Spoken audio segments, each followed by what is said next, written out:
To me, the Victrix Pro BFG looked like the best FPS controller for PS5. Did it live up to the hype? Let's find out. Hey everyone, it's the Photo Techie. I hope you're all well. Today's video, I'm very excited to share my review of the Victrix Pro BFG.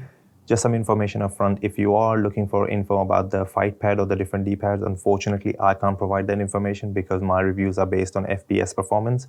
So please accept my apologies. But if you are interested in the FPS performance, everything is time-set on the timeline, and you can check the in the description box as well. Let's start with the price of the controller. Price of $179.99 here in UK and $179.99 in the US. That's for the base edition. This is the Les Almas limited edition, which is $199.99. When it comes to the accessories, we have a very premium carrying case, USB-A to USB-C cable, a fight pad, 4 thumbsticks in total, wireless dongle, 2 octagonal thumbstick gates, and a tool to change the thumbstick layout and install the fight pad, and 2 extra D-pads. Let's take a look at the onboard control. So we have a platform switch on the top, which allows you to go from PS5, PS4, and PC mode. And we have a multifunction button at the front, and then we have the profile button and the mapping button at the back, and then we have the wireless and wired switch here. So we have these 3 onboard audio profiles for your headset that's plugged into the 3.5mm port. And how you change them is you press and hold the multifunction button and you press the bumpers. So purple is your pure audio. There's an LED in there. Blue is bass boost and green is treble boost. To be honest, purple was the best. So I'll just say just use that. And then we have the ability to do the volume up and down. Again, we hold this multifunction button, press up and down on the D-pad. That will control the volume on the controller itself. It doesn't do anything to the PlayStation 5's volume. Now, when it comes to back buttons mapping, there are 3 onboard profiles, and you can switch by pressing the button one more time, and it just goes through like different profiles you have. To map the back buttons on these profiles, all you have to do is you press the button and press the back button. The LED at the back starts blinking and starts blinking at the front as well. Just press the face button and that gets mapped to it. And you can change the profile and do a different setting on the different profile for that button. So they basically get stored on the controller. Good features, you don't need to go through the software, but there are certain things that you need the software for. So for example, mic monitoring, there is no way of changing the mic monitoring level on the controller itself. You can mute the mic by double tapping the multifunction button and it will light up. There is nothing connected right now, so it's not showing there.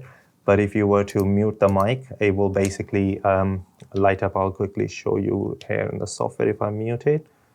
So the LED will be this orange LED will come up. That means the mic is muted. One very unique feature of this controller is if you have, let's say, mic monitoring enabled in a profile, what you can do is you can have your mic muted on the PS5, but the mic monitoring enabled on the controller. So if you are gaming and you have a closed back headset, you can actually hear your surrounding, and your chat will not be going through the PS5. It will just be coming through the mic to you. And then you can just press the options on the PS5. If you unmute it there, then people can hear you. So very unique option that this controller is giving us.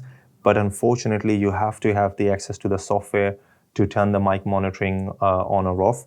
It's by default, it's at 50% in every profile that I went to, and you can actually change it in the profile itself, and then it will be stored. So at the moment, I am in purple profile, so I put that to 100%.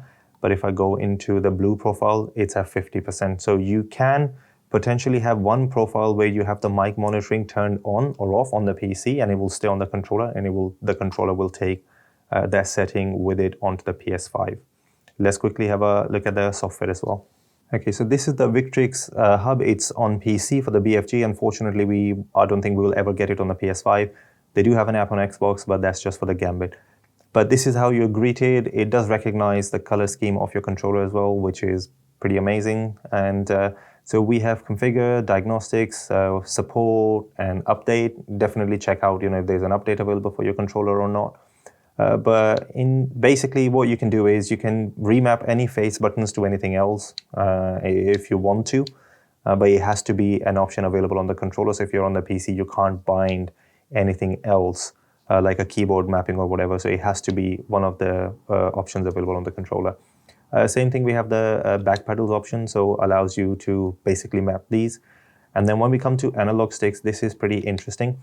You can do you can test the sticks, and you can increase and decrease the minimum dead zones. I'd advise you to keep it at minimum anyway.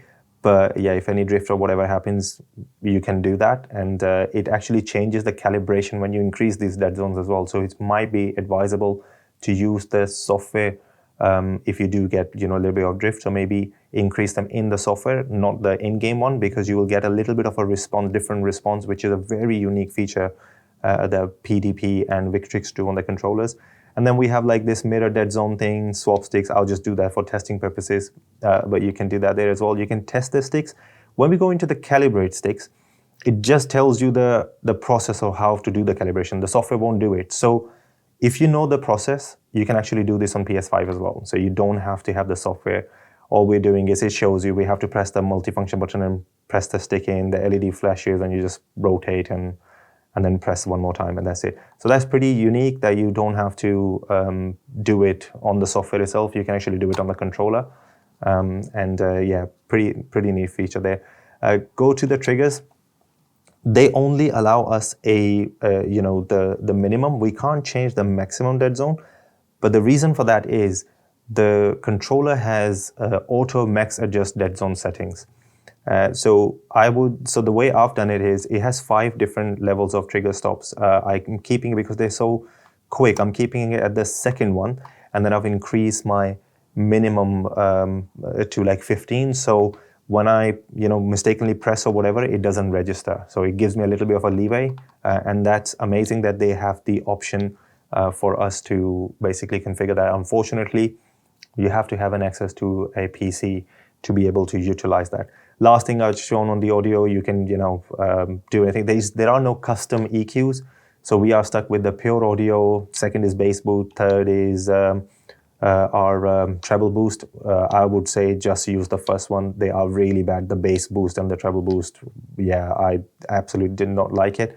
And then we have the mic or mute options that we can do on the controller. And mic monitoring is the one that I talked about, that you can have different profiles with different level of mic monitoring. So, and last thing is you can go into the support, and you can basically get access to a quick start guide, which is very detailed, and it gives you all the options and stuff in different languages, but the English one's on the top. And yeah, so anything that you can't find or whatever, definitely have a quick look at this. It's just one big page, but quite detailed. Checking the latency in X input test, we'll see a response time just shy of 8 milliseconds, and it is pretty consistent. I did try to overclock this controller. Unfortunately, it is polling rate locked in the PC mode, and a pretty consistent result at that. When it's wired just shy of 8 milliseconds, 128 is showing here, so 125 Hertz polling rate. But yeah, overclocking did not do anything to it. The time stayed the same. I am going to show you the results in the wireless mode as well now. All right, this is the wireless test now, and we will see the response time sort of goes up and down. So it's like 3, 7, 11. It's like, hovers around there, but it will give a 125 Hertz polling rate again, but minimum is 3, maximum is 12. A little bit less consistent, but yeah, again, 125 Hertz. I did try overclocking the dongle as well, and it was the same thing. It doesn't take the overclock. I tried connecting the controller in PS5 mode, and there is a software called DS4 Windows, which basically spoofs a PlayStation controller into thinking it's an Xbox controller, but that software doesn't pick it up in PS5 mode, neither in the PS4 mode as well. So I'm sure that whatever the polling rate the controller has, PS5 and PS4 will be using the same 125 Hertz polling rate. So it's based on the Xbox controller, but not quite like the Xbox controller. The grips are much chunkier here with sharper angles. The weight is 268 grams of the controller. The standard DualSense controller is 278 grams, so not that different. We have a thick rubber insert at the front and a thin rubber wrapper under the rear grips. Holding wise feels very comfortable, especially the way the triggers are designed. I actually really like the feel of this controller. Now, I believe this is meant for somebody who loves the Xbox thumbstick layout, because if you change the position, it doesn't feel like a PlayStation controller, feels a bit awkward. But in terms of comfort, I think this is a very comfortable controller to hold. Now, build quality is another question. To me, it feels very nice. I would say this is definitely better than the standard DualSense controller, but not as premium as the DualSense Edge. The face buttons are membrane and nothing special, but they are much smaller, much closer together. So if you are somebody who actually plays claw, this could be a good thing, especially the way the triggers are designed and the grip that comes in here. Not a bad feeling face buttons, but this has back buttons, so this is probably not the choice for you if you do prefer claw. D-pad again is a membrane one, but feels very substantial. The required force is higher than the normal DualSense controller. And the way I use D-pad is like, I keep running and I actually use my right thumb and I move it like this. Never had an accidental actuation of the top or the bottom because I'm playing FPS games. I'm not using it that much. I'm only literally pressing right or left. And yeah, it worked absolutely perfectly for me. Then we have this multifunction button, just a normal tag switch. The PS button is a normal tag switch. Then we have the share button, and I believe this is the menu button. Yeah, tag switches feel nice. And then we have the click again, feels like a sharper, crisp response tag switch as well. So face buttons, yeah, it's a, you could say that they could have, used the micro switches or something, but I'm not complaining. To me, I think they work absolutely perfectly. Let's talk about the triggers. So PDP and Victrix have this sort of like design they've used on the Gambit as well. Feels very wide and, sort of like sloping up. Feels nice. The way your fingers land on them is very, very comfortable. And then they have something like a proprietary tech for the trigger stop. So it actually has 5 different stages of trigger stop, but they're not very distinguishable. So what we do is we pull this lever here, and if you just let go, this is the shortest trigger setting. But if you want to adjust them to any other setting, you have to hold it and pull the trigger down. And inside there are like cogs that sort of like come into place, and then the trigger sort of like holds in place there. But it's a little bit difficult to get the desired, so I love the second one. So I don't like the first one, so I just try to show you that how I get to the second one. I hold it and push a little bit down and keep it there. But if you wanted to, you can go all the way down, let go. Now we have the full travel, and if you just pull the latch and let go, now we have the shortest trigger pull. One good feature they have is when you are doing this, providing the controller is on and plugged in, the maximum dead zone, wherever you adjust the trigger to, will auto adjust. So you don't need to do anything with the maximum dead zone, but the software on the PC allows us to change the minimum dead zones. So how I use it is I use the second position of the trigger. So I'm not doing the shortest one, is the second, the position there is. And then I have some minimum dead zone. So because I like to, rest my fingers on the triggers. So when I'm doing that, it doesn't accidentally actuate. But in terms of using these triggers, they are a dream to use. Honestly, I really, really like using these triggers. Quick tapping, single, weapon, single fire, whatever, they work absolutely perfectly, even simultaneously pressing them. So if you have a dual weapon, yeah, really, really good trigger design.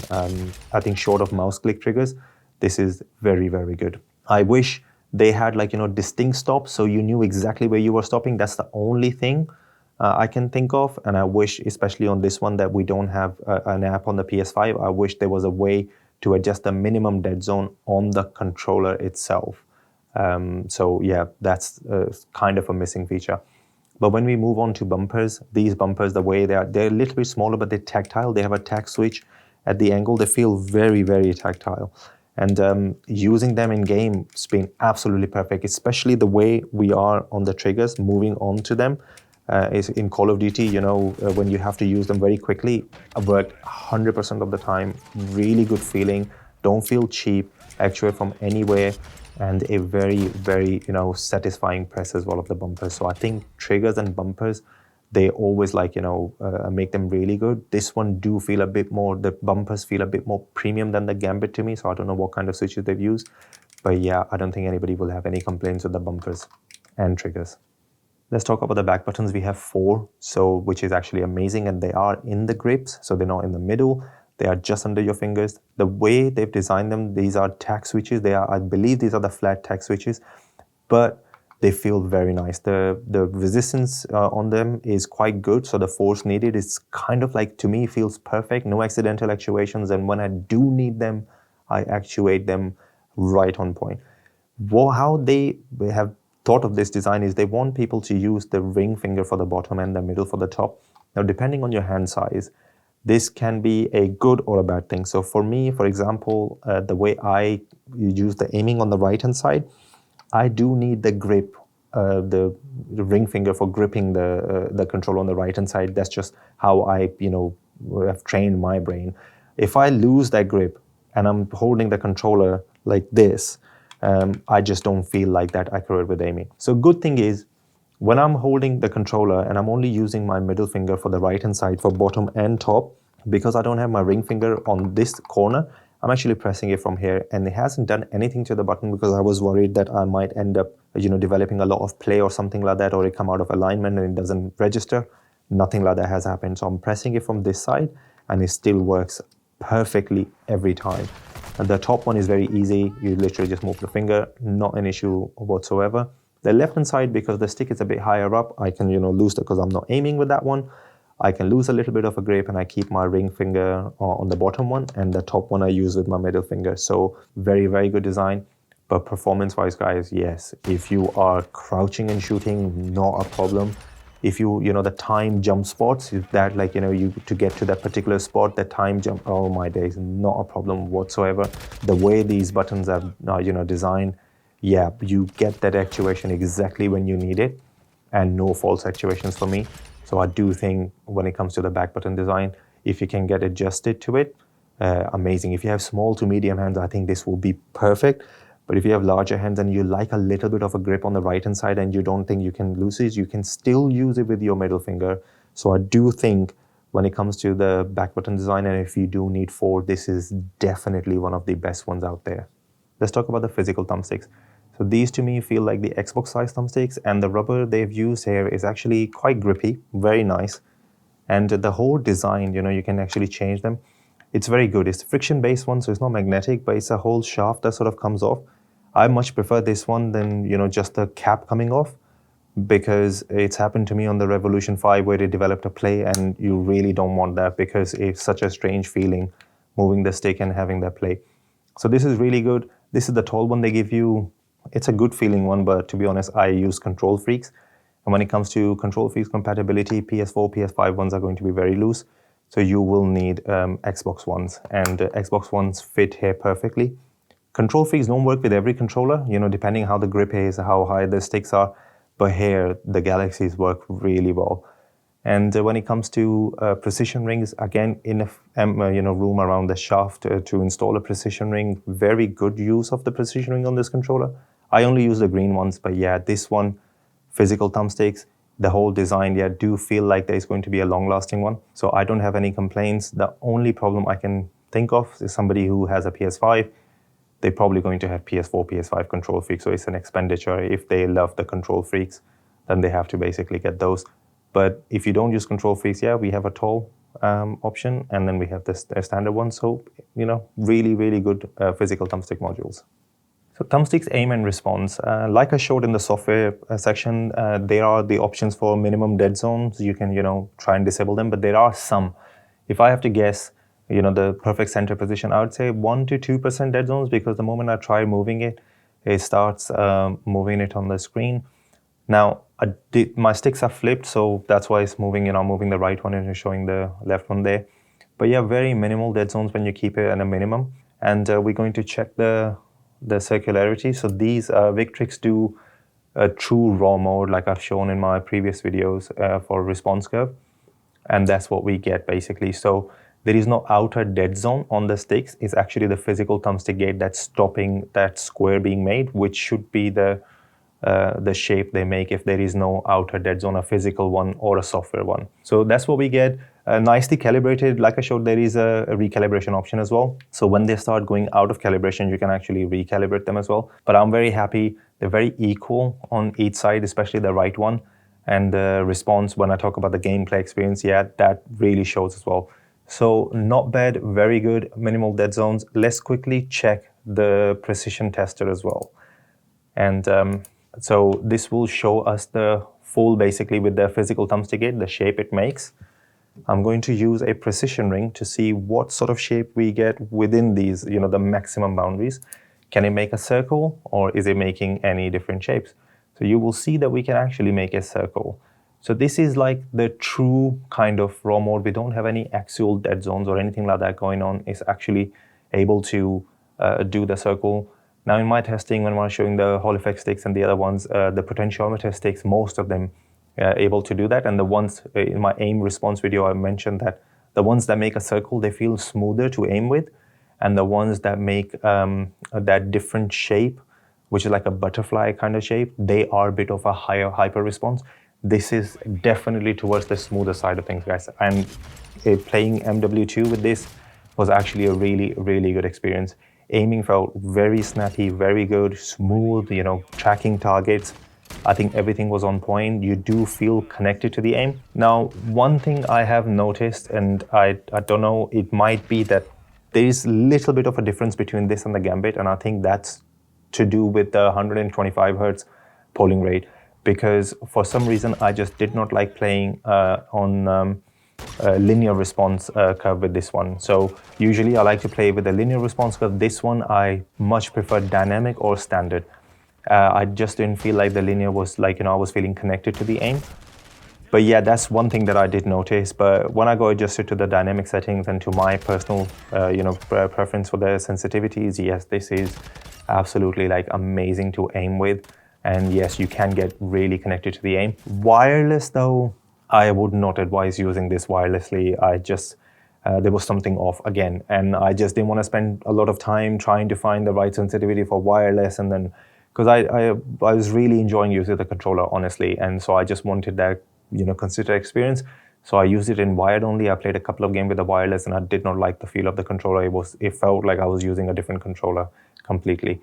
So I would strongly say that play in wired mode, and yes, aiming feels right on point. And I've had, I would say at least 25, 30 hours on it. And if you look at the centering position of the sticks, they are pretty much, you know, they are breaking a little bit from the center, and I can keep it out like within 1% drift. So it's like less than 1%. And if I do most, it's like 1%, you know, it can stay out to 1%. But very, very good performance. And I mean, Gambit, you know, PDP, they're using Favor Union's highest stick modules. And yeah, it shows I really, really like the feel of these sticks. The dampening sort of effect they have, like they stop exactly where you take them. That's very, very good with these sticks. So I am a little bit biased towards the PDP products because I've had, you know, good experiences before. But yeah, in my opinion, definitely a top tier aiming, you know, controller. Now, PDP have announced that they will be releasing Hall effect modules of this controller. And I am hoping, you know, their relationship with the Favor Union, that those modules will be with the newly announced Favor Union Hall effect stick modules. But we don't have any info on those modules yet. They haven't shown us any images or anything like that. I've just come across one article, and I know it's true because they retweeted the article on their Twitter as well, PDP. So I'm sure that, you know, they are planning to release that. And we'll see what happens. You know, my only concern with those Hall effect modules coming out is 125 hertz polling rate, how the Hall effect sticks are going to perform at that sort of polling rate, because the only controllers I have used them, the Hall effect sticks, are the Gamestar G7 SE, Snakebite Gamepad Pro, and the Nacon Revolution 5 Pro, and they are all 250 hertz. So I don't know if it's going to make a big difference or not, but of course, I will be testing those out as well. Conclusion time, guys. Let's get the negative out of the way first. No rumble, no haptic feedback, no adaptive trigger at all on this controller on any platform.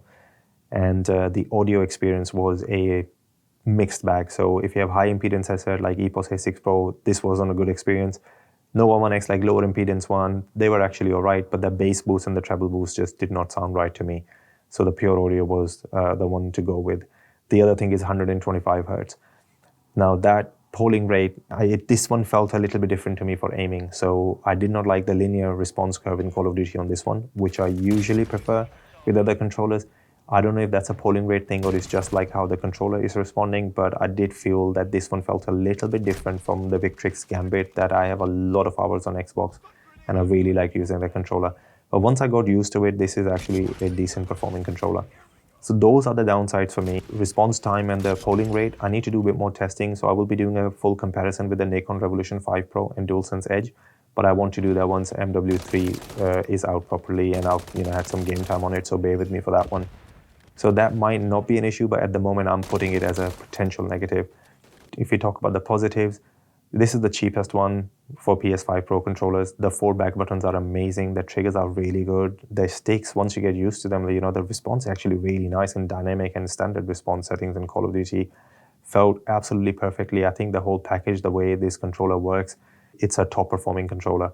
The other big plus that I think will be going in favor of this controller is the Hall effect modules that have just been announced by PDP. So they're coming in early 2024. And I have a feeling they are going to be the Favor Union ones, because Victrix and PDP work so close with Favor Union that I don't think they'll be using K-Silver ones.